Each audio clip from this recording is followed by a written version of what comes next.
Leave a thumbs up if you like any videos, then subscribe the channel and press the bell icon to watch more latest videos very faster. bismillaahi raxmaani raxiim duhur wanaagsan qodobada wararka risaale maanta idin heesa dhegeystayaal waxaa ugu waaweyn madaxweynaha Soomaaliya iyo wafdi uu hogaaminayo oo gaaray magaalada Garowe Shariif Sheekh Axmed iyo Cali Maxamed Geedo oo lagu soo dhaweeyay magaalada Garowe Puntland sidee ay u maareen doontaa khudbadaha siyaasiyiinta isku careysan ee Garowe isugu tagay ciidamada ilaaliya xarumaha qaramada midoobay ee Muqdisho oo ka cabanaya mushaar la'aan askari lagu dilay degmada Shangaani midowga Afrika oo ku adkaystay kun askari ciidamada Burundi inay ka baxayaan Soomaaliya qasaare ka dhashay qarax ka dhacay dalka Thailand iyo boqolaal dad ah oo lagu laayahay biyo fariisin jabsaday dalka Brazil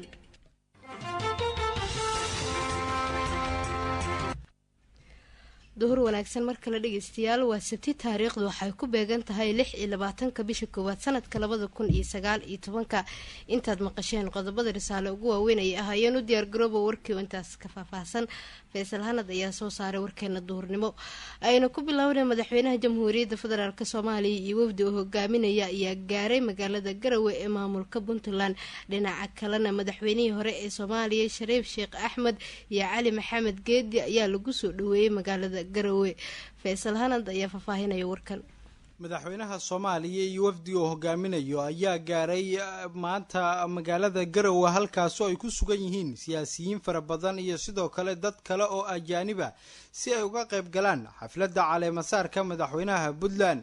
garoonka diyaaradaha magaalada Garowe ayaa si weyn loogu soo dhaweeyay madaxweyne Maxamed Cabdullaahi Farmaajo waxaana intaasi kadib hadal kooban uu saxaafadda siiyay ku sheegay inuu ku faraxsan yahay tagitaankiisa Garowe markii labaad madaxweyne Farmaajo ayaa sheegay inuu ka qayb galayo xafladda caleemasaarka madaxweynaha cusub ee Puntland oo 8 bishan lagu doortay magaalada Garowe shacabka Puntland ayuu si weyn ugu mahad celiyay habka ay u soo dhaweeyeen wafdiga madaxweynaha oo saacado badan dariiqa ay u taagnaayeen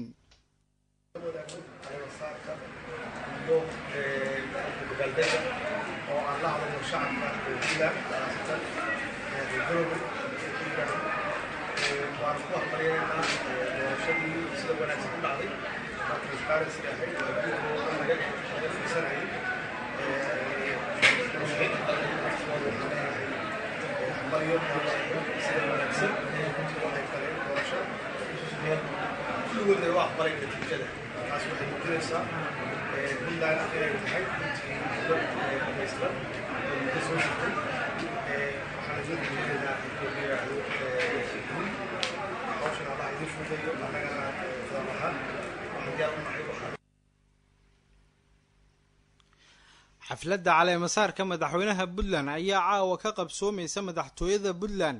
goor si horeysay maanta barqadii Garowe waxaa lagu soo dhaweeyay madaxweynihii hore ee Soomaaliya Shariif Sheekh Axmed oo ka soo duulay magaalada Nairobi ee dalka Kenya waxa kale oo magaaladaasi lagu soo dhaweeyay ra'iisul wasaarihii hore ee Soomaaliya Cali Maxamed Geedi Shariif Sheekh Axmed oo suxufiyiinta kula hadlay garoonka diyaaradaha magaalada Garowe ayaa sidan sheegay waxaan rabaa markale inaan u hambalyeeyo madaxweynaha guusha doorashada sidaas oo kale waxaan rabaa inaan u hambalyeeyo siyaasiyiinta reer Puntland iyo shacabkoodaba sida wanaagsan oo ka dhawaajiyay oo doorashada u dhacday aad aan ugu faraxsan inaan ka soo qayb galo xafladda caleemasaarka sida madaxweynuhu uu sheegay uguma cusbo Garowe dhowr jeer aan imiday laakiin wax badan oo fiican ay iga dambeeyay marka waa ku hambalyeynaa taas garoonkan iyo VIP-da aan fadhino markaas hawshooda ugu jiray marka waxay muujinaysaa intii ififaalo fiican iyo horumar ay muujinaysaa doorashada u dhacdana waxay dhiirigelinaysaa in Soomaalidu ay u bislaato siyaasadda sidaas oo kale waxaan rabaa inuu hambalyeeyo madaxweyne Cabdiweli sidoo natiijadana uu ogolaaday doorashada xalaashaan uu hogaamiyay marka waxaan rajaynayaa in Soomaalidu ku daysato arintaas waxay anaga hadda mushkiladeenu waa siyaasadda mushkilad kale ma jirto marka siyaasaddu hadday caddahay oo tartan fiican oo xalaal ah jiro waxay horseedaysaa nabad iyo kalsooni ay horseedaysaa isla markaasna cidii soo baxday in la shaqeeyo si wanaagsan loo shaqeeyo madasha caleemasaarka madaxweynaha Puntland Saciid Cabdullaahi Dani ayaa noqotay goob kulmisay siyaasiyiin aan isku faraxsanayn muddana goob aan isugu imaanin kuwaasi oo caawa isku arki doona madal qurux badan oo loo diyaariyo caleemasaarka madaxweynaha puntland. puntland sidee ayay ku maareyn doontaa khudbadaha siyaasiyiinta isku careysan ee garowe isugu tegay oo caawa ka qeybgalaya xafladda caleemasaarka madaxweynaha cusub ee puntland siciid cabdulaahi dani? axmed tifo xasan ayaa faahfaahinaya warkan. maamulka puntland ayaa laga dhowrayaa sida ay u kala maareyn doonaan khudbadaha ay xafladda caleemasaarka madaxweynaha maamulka puntland siciid cabdulaahi dani ay ka jeedin doonaan siyaasiyiinta kala aragtiyada duwan. xakameynta hogaamiyaasha siyaasadeed ee ku sugan magaalada garowe ayay shacabku u arkaan mid lagama maarmaan ah, iyadoo laga cabsi qabo in ay khudbadahooda ay kusoo qaadaan arrimo xasaasi ah. madaxweynaha soomaaliya maxamed cabdulaahi maxamed farmaajo ayaa caawa si toos ah waxa uu u wajihi doonaa inta badan siyaasiyiinta ugu waaweyn ee mucaaradka ku ah dowladiisa, waana markii ugu horeysay ay hogaamiyaasha ugu badan ee dhanka siyaasadda ku kala aragtiyada duwan ay hal meel ay isugu tagaan. madaxweynaha cusub ee puntland siciid cabdulaahi dani ayaa maalmihii lasoo dhaafay ku mashquulsanaa soo dhoweynta madaxda kala duwan ee daneyneysa in ay ka qayb galaan xafladiisa caleemasaarka oo garowe caawa madashu ay tahay ama ballantu ay tahay inay ka dhacdo. marka la eego madaxda isugu tagtay garowe waa siyaasiyiin hogaanka saaxadda siyaasadda soomaaliyeed sanadihii ugu dambeeyey ay ku kala aragtiyo duwanaa siyaasadda dalka. maamul goboleedyada kale ah jubbaland iyo galmudug ayaa aragti ahaan ka fog dowladda federaalk ee soomaaliya. sidoo kale axsaabta siyaasadda ee xasan sheekh maxamuud iyo cabdiraxmaan cabdishakuur ay hogaamiyaan ayaa aragti ahaan iyagana si weyn kaga fog dowladda dhexe ee soomaaliya. caawa ayaana si weyn indhaha loogu hayaa magaalada garowe ee maamulka puntland. haddii madaxda puntland aysan xakameyn badan u sameynin khudbadaha musharaxiinta ay jeedinayaan, waxaa halkaas ka dhici doonta xiisad siyaasadeed iyo in madaxda khudbadaha ay isku duraan. ciidamada ilaaliya xarumaha qaramada midoobey ee ku yaala magaalada muqdisho ayaa ka cabanaya mushaar la-aan. cali xasan cali ayaa faahfaahinaya warkan.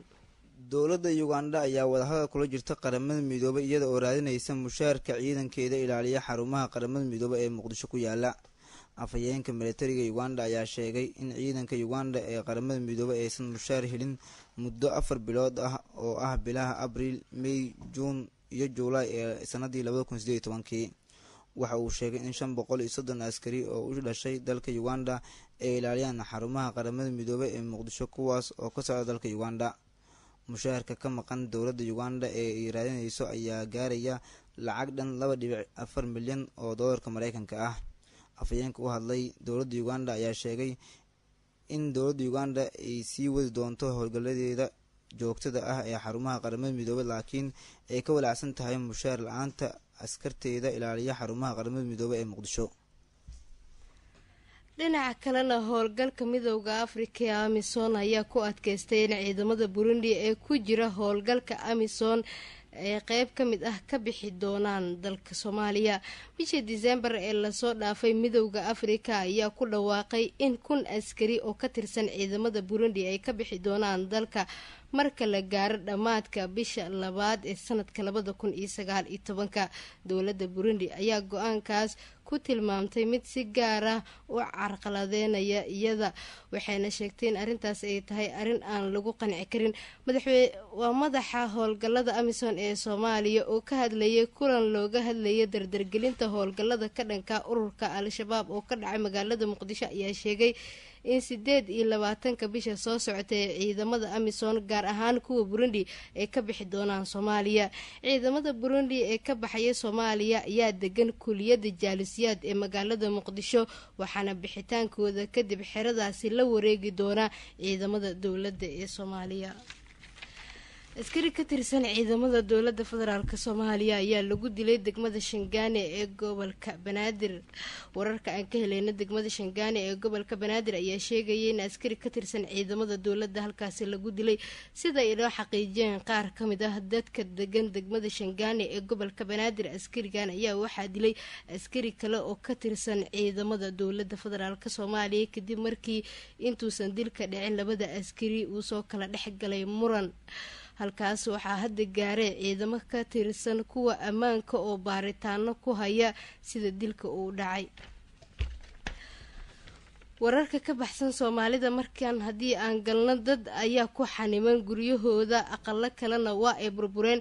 kadib markii dhibaato ay ka dhacday koonfur galbeed ee gobolka Minas Gerais ee state ee dhaca dalka Brazil ugu yaraan 7 qof ayaa dhimatay qiyaastii 200 oo qof oo kalena waxaa waa la la'yahay kadib markii uu goostay biyo fariisin ku yaala koonfur bari ee dalka Brazil. Afimar Damelo oo u sheegay warbaahinta ayaa waxa uu sheegay in xaaladdu ay tahay mid cakiran dad fara badanna dhibaato ay soo gaartay. Madaxweynaha Brazil ayaa ka hadlay dhibaatadan wuxuuna carabka ku adkeeyay in dowladdiisa ay wax badan ka qaban doonto arrintan. Ugu dambeynna dhageystayaal 3 qof ayaa dhimatay oo ku jira askari booliisa kadib markii qarax uu ka dhacay koonfurta gobolka dhaca ee Yala sida laga soo xigtay wakaalada wararka Shiinaha ee Xinhua. Booliiska Thailand ayaa sheegay in bamka uu qarxay markii booliiska lagu wargeliyay inuu jiro walxaha qarxa oo yaala wadada dhinaceeda. Dadkii dhaawac uu soo gaaray waxaa ka mid ahaa gabar dhalinyaro